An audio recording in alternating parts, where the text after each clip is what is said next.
four-time Olympian in the martial art of judo, two-time Olympic bronze medalist, and 1999 world champion in the sport of judo. Our first question for you is, what is it that makes a great entrepreneur? What is it that makes a great entrepreneur? Yes, sir. It's somebody who is very passionate about their area of interest, something that they believe that the public has an interest in, and then somebody who's willing to work extremely hard and long hours to make himself successful. How is that similar to your hard training for the Olympics?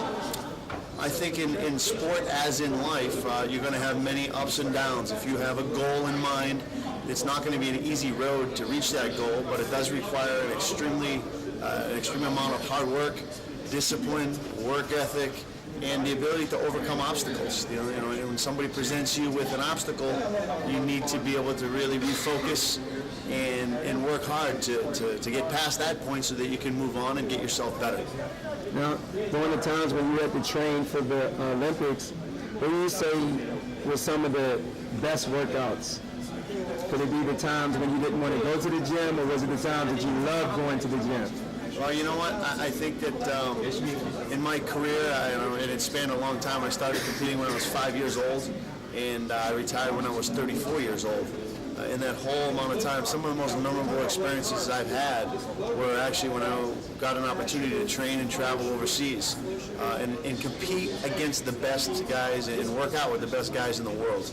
Any day I was challenged was a good workout for me because I got an opportunity to test myself.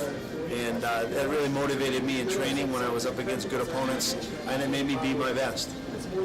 I mean, so how did you overcome the times? I know there had to be moments where you just did not want to go to the gym. You just wanted to stay home and, I don't know, just relax, call it, like, make it an easy day. Absolutely. Many days, many times where, you kind of get stale or you get burnt out or you get tired and, you don't really feel like dragging yourself up and going to the gym and getting a practice in or training. And really what kept me motivated my entire career was always trying to keep in my mind my goal. And my goal was to be the best judo player in the world. And anytime I kind of got off course or anytime I felt as though I didn't want to train, I went back to my goal. I pictured it in my mind. How am I going to become world champion or Olympic champion?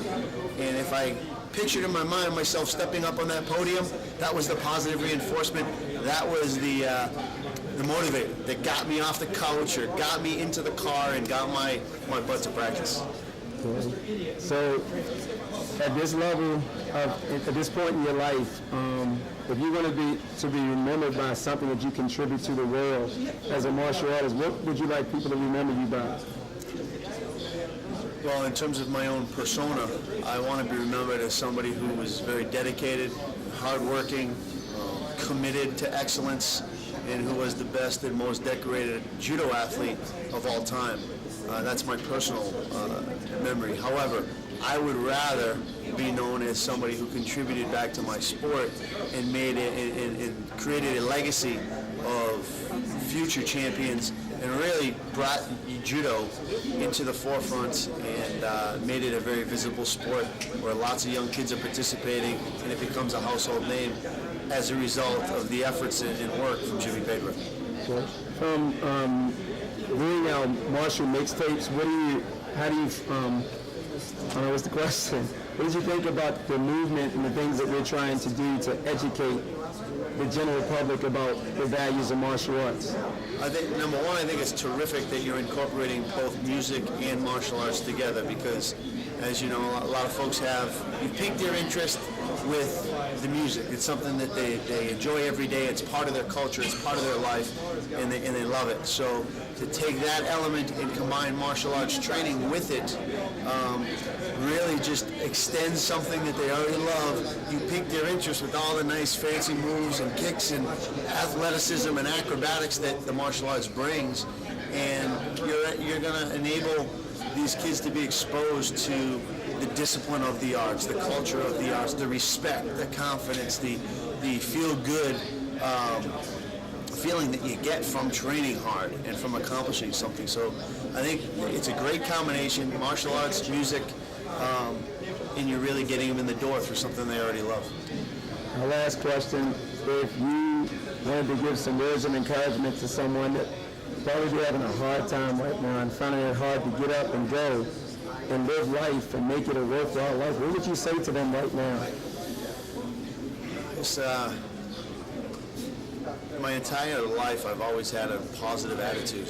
Regardless of how tough things got, how bad I was doing in competition, how hard my life got, parents divorced, and no matter what life brings you, it's your attitude that enables you to succeed or to overcome things. So having a positive attitude, never feeling sorry for yourself, knowing that you can overcome anything with a strong mind and a will to succeed.